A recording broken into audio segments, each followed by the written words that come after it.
Alrighty, we are here with Liz Picarazzi, founder and CEO of CITIBIN.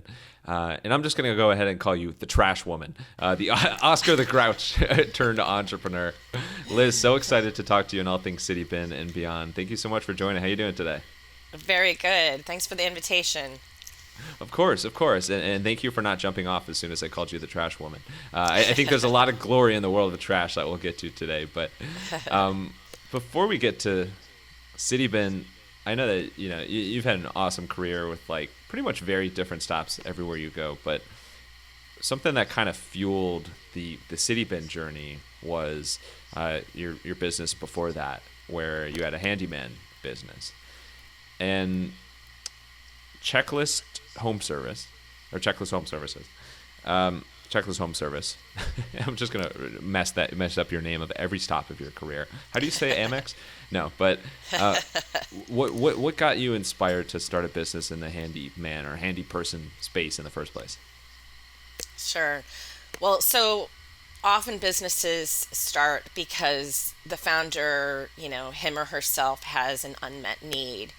And back in 2007, when I bought my home in Brooklyn, New York, we had a lot of home improvement tasks, home maintenance tasks that um, just were never getting done.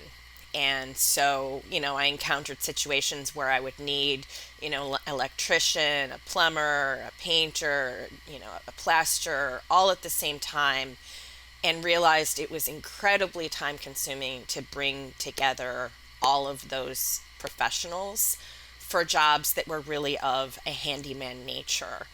And so I thought, why not have a Jack of our Jane of all trades handy person company that can come in one day take all of those home tasks off of your list. So, someone might have a new TV that they have mounted, they have a new light fixture that needs to be installed. They have a new nursery that they want to paint and furniture in that nursery from IKEA or whatever to put together. It was, the product that became very popular was called the Handyman for a Day. And so we would work with customers to put together their list, a realistic list of what do they need to have done, and would send in a handyman, handy woman for the whole day, sometimes a team, to come and take all of those things off the list. So we called it the honey-do list. And it was the sort of list that, partners in a household would quarrel over. So, who's going to change the light bulbs can become a detriment to a marriage if not taken care of, because it creates an opportunity to nag. And no one likes nagging. No one likes to nag, and no one likes to be nagged. You may hear my Wisconsin accent in there because that's where my A's come from. My husband always makes fun of the word nagging when I say it. But that's how it came about. So I was a full-time marketer at American Express at the time. I did not have time to manage all of these contractors. And I saw there was a customer need that me, really as the personification of my target client, had. And those around me who had busy lives, had children, those are the things that never get done. Another one that's very common is, caulking or putting silicone in a bathroom, in your shower. So I always tell people, if you're in the shower and you look and there are a couple of moldy spots, that can be infuriating if you don't know who's going to redo that. So that's really how that idea came about. It came out that I actually am very handy myself. In the very beginning, I would sidecar with the handyman and work on things. But then as the business grew, I became, the CEO and, had a team of W-2 employees, not 1099 contractors, which people find very surprising. But I wanted to make sure that everybody I sent into someone's home was licensed, insured, and had a boss that could make sure that the job was done right. And that was really the big differentiator between checklist home services and a sort of chuck in a truck handyman that one can find on Craigslist. I knew I messed it up when I said checklist home service. So thank you for confirming that. The singular business. By the way, total. This is probably the most important thing we'll talk about in this podcast. Definitely keep your Wisconsin A's in, because very, all Midwest. I'm from Ohio originally. We joke. My one of my best friend Cam, his wife Ashley, maiden name Valentino, and she jokes that people make fun of me for saying Ashley Valentino's pasta carbonara. Yeah. Well, the other thing I get made fun of is when I say the word, I'm from Madison, Wisconsin, Right. because the A and the O, I don't have a heavy Wisconsin accent, but there's certain words where it comes out. Well, I think that's to blame, people like centuries ago, whoever named these cities and states, because there's too many A's. We'll just blame it on that. But I appreciate you sharing your previous entrepreneurial journey. What was it that got you to leave Amex or American Express and actually like go into the entrepreneurial route in the first place? So, I mean, I've always been an entrepreneur. Even back in middle school, back in those days, they had home ec class, home economics. They had shop class too. I took both. We had an entrepreneurship section where we needed to pick something to make and sell. So I made little pencil cases for people to put pencils and makeup in, and learning how to sew, going to the fabric store and getting the fabric and the zippers, that really lit me up. And I'm a very creative person. So shifting to Amex, when you're in a large corporation, even a wonderful one like American Express, it's difficult to express your creativity. There's a lot of bureaucracy to make a decision. And I felt that many of my ideas couldn't go anywhere, and in certain situations were really discouraged, because it seems like you're sort of going rogue. But if you're an entrepreneur in a corporation and you're lit up about something that you have a really strong hunch is going to be successful, it's sort of maddening. And so toward the end of my 7-year tenure there, I had a couple of bosses that weren't particularly creative, and I'm an entrepreneur, but most entrepreneurs, they're actually artists in their own way. Like my husband's a composer, he writes classical music, and occasionally. Oh, you mean literally composer? I thought you meant like a romantic term. Well, maybe. Wow, I'm just embarrassing myself. I mean, like a subjective, like he's a metaphor. No, he's a composer a literal of business. composer, but he's also my COO now, and that's a whole nother story. But so when I refer to myself as an artist, he's in the fine art of musical, classical composing, and he can kind of laugh, but it's the same skills, it's the same passion and drive, whether or not you're making trash enclosures or you're composing, some sort of orchestral work that takes, many years to compose. So, I think of myself as an artist, and my personality type often clashed with people that were more rules and hierarchy oriented. And again, that's not to bash Amex. I think that hierarchy exists for a really good reason. But for me, I felt like I couldn't completely express myself. And as an entrepreneur, when someone or something gets in the way of your idea, you're not going to tolerate it because you're driven, you're an entrepreneur. And so there were an awful lot of people that when I looked up or I lived left or right, that felt like they were kind of getting in the way, or were at least not entrepreneurial enough to consider options that might not have been part of like the yearly plan. So now that we know that you're an artist, and a damn good one at that, I would say way better artist than your husband. I mean, that's clear. I won't let him listen to this. Let's get. We just lost a listener. Let's get to your latest mural, which is CITIBIN. Mm-hmm. So, really, really creative. I would say out of the box, but it's literally like an enclosure. So there's some literal meanings there, out of the trash Yeah. business. But really, really cool. Like I've never heard of a business like this. I'm really excited to dive in. What was the aha moment that unlocked for you that like, okay, there's actually a business potential idea here? So the idea for checklist and the original prototyping came within my previous business. And that was because I had a lot of clients who lived in brownstones around New York City that had amazing interiors, spent hundreds of thousands of dollars on interiors. But when you looked outside of their home, they still had filthy trash cans in front.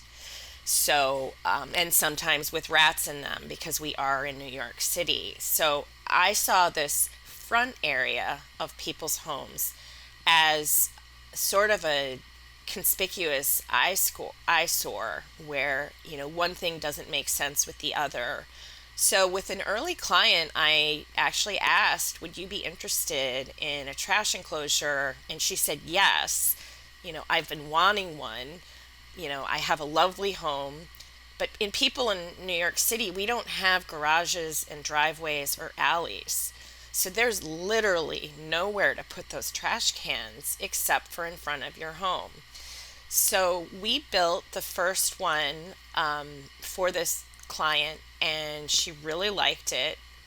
We, took a lot of photos, did a lot of, not, I guess it wasn't really social media at the time, but we did marketing with that, and then more people wanted it. I started marketing it within my handyman business, and then more and more clients wanted it.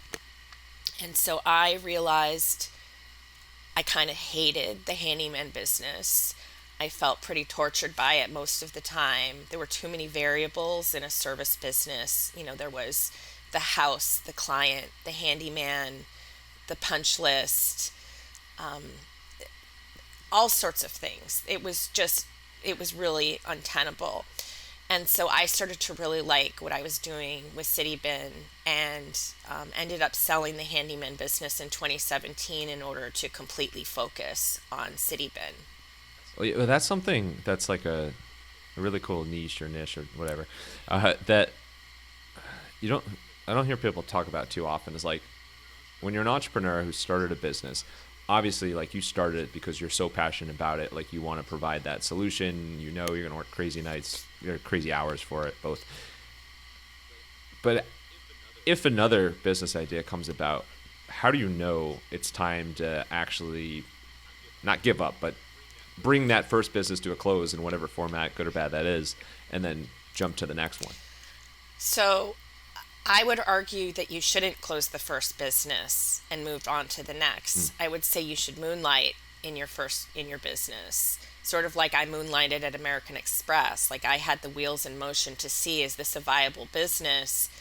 Um, because in often cases it's not a viable business. And I've had probably three or four things that I thought were big hit next businesses that were distractions.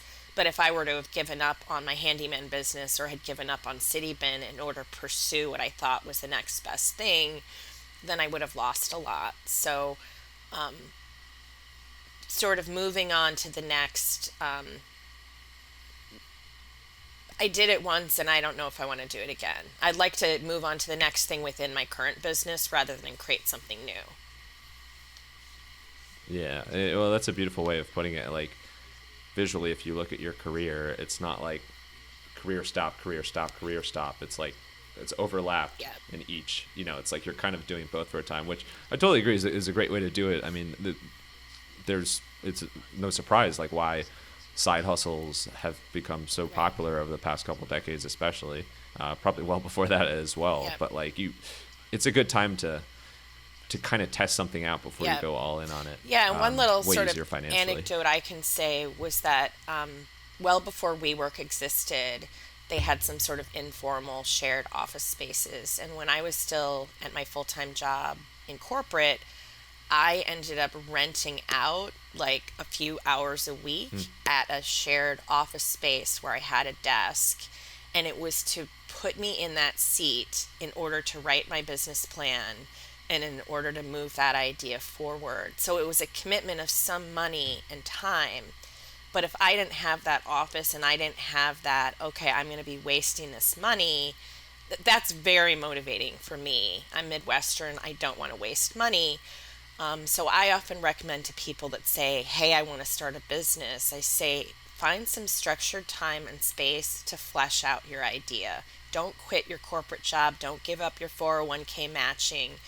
Sit yourself down, away from your kids, away from distractions, and flesh this thing out. Then go out and try it. And I think that that's a way to sort of moonlight where there's a sort of accountability because of the rent that you're paying. Well, I'm Midwestern and I love wasting money, so we are just totally. No, I'm just kidding. There's nothing more painful, but Yeah. So, with CITIBIN, what went into perfecting like the actual enclosures? So a lot of mistakes. We started experimenting with a lot of different materials. So, at first our enclosures were made out of sort of 2x4s and then clad with Trex. So literally the 1 inch thick Trex that you would get, at a Home Depot. We would create a wooden frame and then clad it with the Trex. That ended up it didn't work well because Trex is very heavy. A wooden frame doesn't keep out rats. And, things like the hardware doesn't work as well if you've got a heavy door on hinges. So that was our first iteration. Then we worked with a couple of different materials. We worked with extruded aluminum for a couple of good years. And then we realized that being rat proof was part of our brand. We can't not be rat proof. We can't say to a client when they get rats in their CITIBIN, oh, we can come back and we can sheathe it on the inside with sheet aluminum. We realized, why not build the whole thing out of sheet aluminum? Why not, don't come back and band-aid it from the start? So that was a big aha in terms of materials, because that's really our foundation. Is if you really look at what a CITIBIN is, it's a very well constructed aluminum cabinet that can be clad with whatever you want. It just turns out that we have a material that's similar to a Trex, that's made out of bamboo and recycled plastic. But that we landed on those two materials as the core, probably only after 2 years. Not many businesses can say they're rat proof, so that's like a pretty cool seal of approval you have. Yeah. How do you what was like the process for becoming rat proof to a decent standard? I mean, I would say that it really was shifting to the sheet aluminum, knowing that we can't have any openings, and then testing it with clients. And we didn't have any clients where rats got in after we shifted from our previous way of doing it to our current way of doing it. It's pretty miraculous. No, I'm not miraculous. It's actually sort of obvious, but because that brought up the cost a lot, that was a pretty scary decision to make, because if you're just framing a trash enclosure with aluminum, it costs a lot less than building the entire thing with sheet aluminum. So switching from the extruded aluminum to the sheet aluminum was a change that we needed to make, and we probably lost a lot of potential clients, but because we have to be rat proof and that's part of our brand, it was a decision that I made and I never went back. Have you heard any backlash from Master Splinter or the Rats of New York community as part of this? Yeah, well, you know what? I'll have to say one of my proudest moments in this business was that there was a New York Times article written about trash in New York City a couple of years ago, and they featured a CITIBIN, and the last line of this amazing article was, "The rat couldn't get into the trash enclosure but died trying." And so this reporter literally saw a dead rat next to the city Wow. bin where he had probably been laboring for many hours and he couldn't get in. Was he so exhausted that he passed out? Who knows? He may have been killed by another rat. But the New York Times said that that rat died trying to get into my product. And that was a high point in my career. I got I to was admit gonna it. say yeah, you can't make a press like that. No. I mean, if I had tried to pay like, a publicist for that, it would have been a lot of money. A lot of money, and it Right. probably would have been worth it because that's how valuable that line is. But I was really glad that I did it without a publicist. I'd like to extend a moment to apologize to Chuck E. Cheese and all those other affected. No, no. So there's so many aspects of your business that are like from the outside, seeing like visually, like you've made it look like the business looks outstanding and totally, you know, buttoned up, and the city bins look awesome.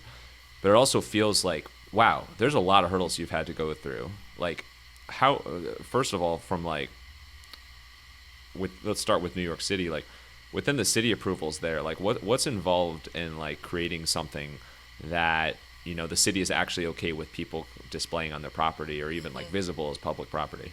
Yep. So for residential, it's not a problem at all. It's people's private space, and they're almost always within the property line of the homeowner. The area, as you intimate, is that's more difficult is when it's put in public space. So we have, as of 2.5 years ago, when we really started booming with our municipal business and our municipal line, there needs to be a whole approval process, both with the Department of Sanitation as well as with the Department of Transportation, to put bins in public property, such as like business improvement districts. So we're in 25 business improvement districts of the 76 in New York. And business improvement districts are sort of like, I call them the main street of commercial corridors. So we're in Times Square, we're in 9 locations. All the trash that previously was sitting in a mountain of trash in Times Square is now in a city bin. It makes it, it's, Thank you for that. That just took a weight off my shoulders. yeah, if you ever come to New York, you're not going to see much trash in Times Square. And if you do, it's probably going to be overflow from the existing litter baskets. There's like Yeah. 300,000 tourists come through Times Square every day, and that's a lot of frappuccinos that are half drank, whatever the word is, So many and frappuccinos. are thrown into the trash and leak all over. So that process has sometimes been difficult, but it also has helped us that we were the first mover in that. We figured out how the process worked, how all of the site maps needed to be done, the questions that would be asked. So part of our value proposition to customers, particularly public customers, is that we know how to do their application. We've done it so many times that if they're trying to pick out a vendor that's never gone through that process before, they're actually taking a risk. Well, on that note with customers, so like marketing is another big meatball, which I don't know. I'm probably 5 out of the last 10 interviews I've done, I've used the term meatball, big hairy meatball. I don't know why. Maybe I just love meatballs and crave them all the time. But Pizza. from the marketing standpoint, like yeah, from the marketing standpoint, how do you what approach has been most valuable for you as a marketing strategy in terms of actually getting customers to sign up for CITIBIN? So customer need, as marketers always say, you want to figure out what their pain point is. And so for people that end up buying CITIBIN, sometimes it's cosmetics, oftentimes it's cosmetics, sometimes it's being rat proof, and there are a lot of other things. But if you can appeal to people who have like a $5 million brownstone, that their property value is actually compromised by having rusty or plastic, Rubbermaid trash cans in front, that is a way to market to their sense of, I want curb appeal. In terms of the rats, that's actually pretty easy to market around. I mean, I have to say it's Everybody hates rats. They're disgusting. New York City, we're known for our rats. So, one thing that's interesting is I would say probably in the first 8 years of the business, I didn't want to talk about rats because I thought I had a premium product that I wanted to sell to architects and designers, and they want to hear about how beautiful it is and how many design awards it's won. Back then I didn't have design awards, now I do. And I had a sort of a brand association with a rat that I didn't want attached to my brand. I was really sort of stubborn about it. And then I realized this is one of our biggest selling points, and I'm going to start talking about it. And then, our municipal business started booming about 2.5 years ago when the mayor declared a war on rats and pledged to roll out trash enclosures all over the city, which he did, which was like the biggest boost to my business I probably could have ever gotten. And the city literally paid for some of these business improvement districts to put trash enclosures because we want tourism dollars in New York. We want people to feel comfortable in their neighborhoods. And if tourists come to Times Square and they see a lot of rats, that hurts tourism. And so the city realized that this was something that was really important. And for me then to have those sorts of customers like the city of New York, of course I was going to start branding and talking about the rats because that was what their concern was with their constituents calling and saying what is going on with our community. The rat population boomed during the pandemic because, there's a lot of takeout food that people were ordering that we're not properly disposing of. There was also a lot of construction, which creates burrows for rats. So I know that you've asked a question generally about marketing, and I'm kind of talking a lot about the rats. That's become really big. But the aesthetics is, if you are a homeowner and you spent, $2,000 for a light fixture in your living room that no one or very few people will ever see, why wouldn't you pay that to have a trash enclosure in the front of your house that everybody will see? Everybody sees the front of your house as they're walking by. And that's actually my best form of marketing because we have branding plates on the side of our product and passersby see it. It wasn't something that I ever thought this is the most genius way to do marketing. It was sort of an aha after we started.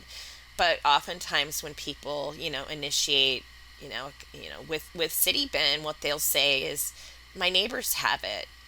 I saw it walking by, Williamsburg, and that is something I don't need to pay for. So I love that form of marketing. That's the best form of marketing. By the way, you can answer any question with rats. I think it's super fascinating, and yeah, anybody who's been to New York and seen a rat that looks like the size of a hippo, it's like, yeah, all right, they're kind of a nuisance, but just kind of. It's also fascinating. It's also fascinating that you metaphorically, like, you tried to rat proof your business at the start. Like, you wanted to keep rats out of it, and then you realize, like, oh, actually the rat proofing is a huge thing for us, and that timing worked out incredibly well at the city. But besides that timing being fantastic and like the war on rats and all that, what else would you say is a major reason that you and team have been able to grow this business and get awards and recognition, and what's driving this hairy meatball? No, I just couldn't resist. So I think that one of the core design principles is that CITIBIN is modular. So if someone has 3 trash cans, they get a 3 module.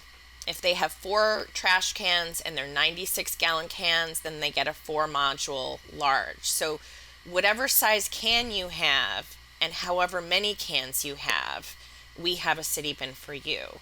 Whatever color you want, you can have that. Whereas if someone is looking for a trash enclosure and they go to Home Depot or they go onto Amazon or they go on to Wayfair, they're going to find plastic or very poorly constructed, cedar containers that they're going to end up needing to replace after a couple of years. So I would say probably 20-25% of our installations are of an installation of a city bin that also are removing their existing city bin and taking it to the dump. And we have a service for that. So, we have services wrapped around the trash enclosure product. So someone's going to need installation, they're going to need to take it away. So my employees are top of it. I have an incredible team. I sometimes tell people there's no one on my team who I want to fire. I like everybody. It hasn't always been that way, but developing a team as we had is really big. I think that we're subject matter experts in trash. Like, we can all walk down the street and we can eyeball trash cans and we know exactly what size it is. We know the dimensions of it and we know the brand, and we often will know the cost of it. So like, I'll walk around with my friends and I'll be like, that's a Rubbermaid, that's a Brute, that's an Otto, that's a Rurig, that's all of the different brands. So the expertise that our team, and many of them have been with us almost since the beginning, it's a strong point, and it's something that I sometimes lie awake at night worrying about, because those employees are so strong. We have a great chemistry. The other thing I would say is that, we're more charismatic than the average business. We have a way of talking to people that they like working with us. If we go to do an estimate visit at their house and we take the measurements, that person is not going to need to chase us for an estimate. Whereas most contractors will drag their feet, couple of weeks, couple of days, whatever it is. We literally go to their house, we get the dimensions, and we send them a proposal either the same day or the next. Along the lines also with selling, we have a website that is very good with configuring what size they need. So if they don't need us to come out, we sell nationwide too. And we have a bear-proof version that's in the works. We've already sold a bunch of them, but we're in the process of getting certified as being a bear-resistant enclosure. We're easy to work with because we have what they need a lot of the times. And that's also led to some new product development, because early on, a customer looked at their trash enclosure, their city bin, and said, I'm getting a lot of packages stolen. Can we create something with you that would be like a package locker? We ended up doing that. Now we have a package locker we have for years. We have a mailbox that snaps onto that. We have a separate storage box if you want to keep your tools and your trash bags. So the modularity is another reason why we're successful. And then one more thing I will say on our success is that we're prefabricated now. So we have inventory. Someone is not going to need to wait for many months to have something custom built, because if they see a city bin, they want it. In most cases, we can deliver and install it within a week. And our competitors, unless it's a Rubbermaid at Home Depot or something on Wayfair, people can't get it done that fast.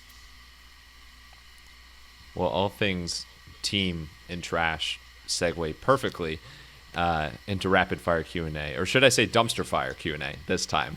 So let's wrap up with some rapid fire Q&A. Awesome. All right, you ready for it? Yes. All right, let's get wild. Let's get trashy. That's a lot of pressure, Max. I'm going to have to be really trashy now. Yeah, exactly. Well, that could go down to a whole tangent. That word has a lot of imagery.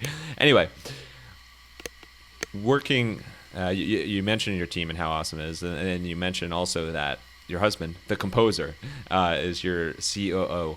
What is your advice for anybody to work harmoniously with their business like with their personal partner in their business? Yep. So first off, I want to say that my husband was in corporate also for a long time, and he didn't join the business until 8 years after I had started it. So a lot of people, and I'm not saying you thought this, but a lot of people assume that either A, he started it and I'm the wife that joined him, or that we started the business together, neither of which are true. I had grown to the business to the point where I recognize my weakness, which is operations and anything having to do with logistics and fulfillment and paperwork. He is strong in operations.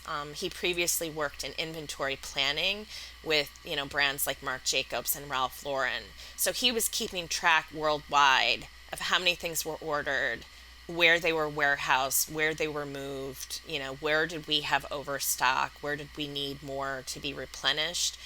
And he joined the business in May of 2020 in the midst of the pandemic when he was laid off.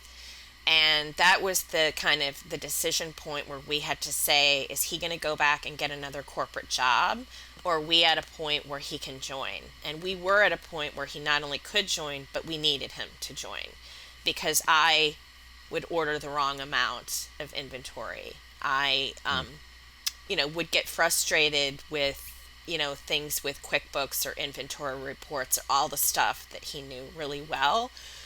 In terms of what is the tips is, try to have separation of work and home. We're not very good at that.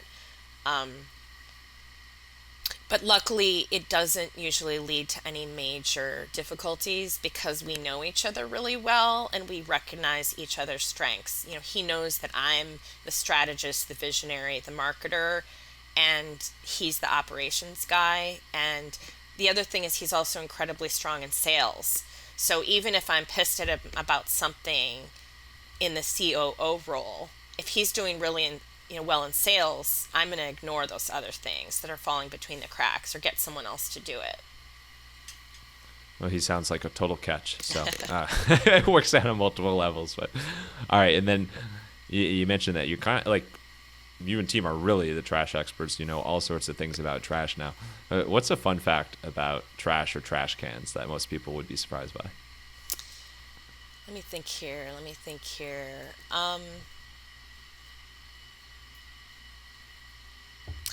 That's a good question, and I don't know how to answer it. But I would say that people might not realize how many sizes there are, and that many people are not optimizing their space. So in New York City, where we have very little space, if you're using a trash can that's too short, you're wasting the vertical space, which means your trash may overflow. And that's actually what goes on with New York City, corner litter baskets, because those overflow, and it's partly because the size of it isn't big enough. That's my answer. No, I love it. I've noticed that just going to people's places, that sounds very specific. Going to people's places. No, just seeing trash cans in different places, especially in like apartments. Like people have a wide range of trash cans that they use. And every now and then if like somebody is using a tiny one, it's like, what? Like that is not efficient at all. Right. It just seems like so much Unless extra work. I will argue for that person if they consume less, which is a great thing. So we often talk about less consumption. Yes, that hurts our business, but ultimately as humans on this planet, we need to be tackling consumption. And then last one, I know you've lived in the city and Brooklyn, like some of the most urban areas in the world for a while, but what is the biggest thing you miss about Madison, Wisconsin? Couldn't resist. Yeah. You don't sound like that, by the way. Yeah. No, I miss the pace. It's a really beautiful place. I'm still a Midwesterner, in terms of my I wouldn't say completely way of life. People in Wisconsin would say that I'm a New Yorker. They would not say that I'm from the homeland, really. But life was simpler there. I recently went home to Madison and I spent several hours just riding bike with my dad and going to the farmer's market with my friends. Those are just really precious things that I'm never going to forget about my homeland. That's a really beautiful way to wrap up. And now I want to fly, drive, walk, or ride a bike to Wisconsin and go for a bike ride there too. So Liz, thank you so much. This has just been fantastic, and I don't know why I said fantastic that way, but this has been awesome, and I really appreciate all you're doing with CITIBIN and your insights and stories, everything in between. Where is the best place for people to learn more about CITIBIN, as well as if they want to connect with you online anywhere? Right. So, citibin.com, CITIBIN.com, not City Bike or Citibank. That's a whole nother story about my trademark, which I was able to get. I was curious about that. Congrats on that. That's awesome. Yeah, no, my lawyer actually told me not to try to go with that, and I said let's do it, and I got it. And then I would Boom. also say on Instagram, really, I would love people to look at that, and we're just at CITIBIN because that's our portfolio. We regularly update it with the work that we're proud of. As for me, I'm on LinkedIn. Feel free to hit me up there. Perfect. City all around. Best in the city. Last thing here. Final thoughts. It could be a quote, words to live by, your favorite food from Wisconsin, whatever you want. Send us home here. Um, God, that's such a good question. I would say, like, follow your passion. Period. Follow your passion. Because this I've had a lot of weird places in my career. We didn't talk about how I worked in Russia and Ukraine for most of the 1990s. That was because I had a passion and an interest for that. That's how I got into the trash business as well, is that you like observing it, you're really fascinated with it, and you have to have the courage to follow that. And unfortunately, most people don't. Bring on the bongos!